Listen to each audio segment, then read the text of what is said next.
Next day or so that there would be plenty of movie watching weather ahead, right? Now, talking about that list, I was like, what about Home Alone, Christmas Vacation? I mean, there are Exactly. other ones, like right? the first couple, I was like, I've never heard of them, right? Yeah, we left a few Elf. off the list. Right.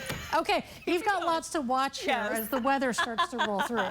There is going to be a lot of weather. Well, as far as changes are concerned, specifically tomorrow, we could be dealing with yet another round of storms. I tell you what, I've been looking at all the latest high-res computer model data.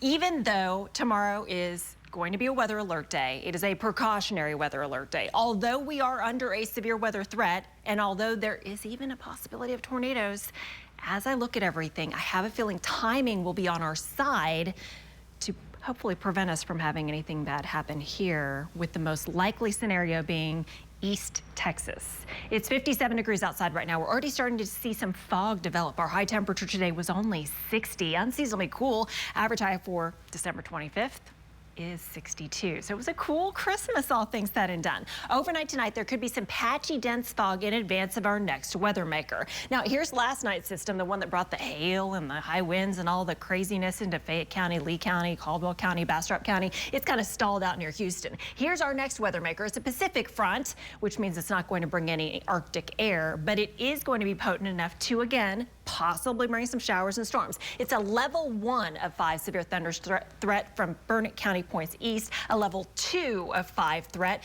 for the Highway 77 corridor. Just like yesterday, the highest potential will be the farther east you go. And the one thing that gives me pause is we are included, even Austin, in a very low 2% tornado threat. That's because there's wind shear. There's going to be some spin in the atmosphere. So if storms get rooted, they could rotate, and that could potentially bring an isolated tornado threat. But the highest potential for any severe weather would be hail. High winds also a possibility. Best timing is going to be from 6 a.m. to around 1 p.m. for storms. After that, sunshine breaks out and temperatures soar into the 70s. So let's go hour by hour. Again, I am saying tomorrow's a weather alert day. You're going to look at this computer model and say, meh, I'm doing the same, but I want to just err on the side of caution.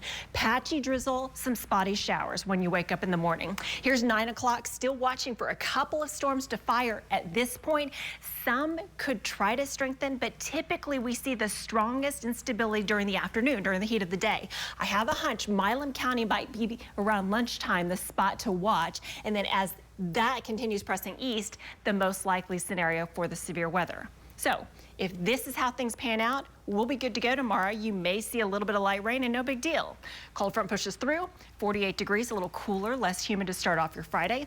Warmer though, 77 degrees to end your Friday. And rainfall totals may be next to nothing for Western Hill Country communities, only a few hundredths of an inch in Austin, and maybe some higher totals off toward the east. After that, I've only got one more very small rain chance for the entirety of 2024. That's Saturday with another system, just a 10% rain chance. Then look at Monday, 84, a record high, followed by a New Year's Eve early morning cold front, which means we could be ringing in the new year on a chilly note.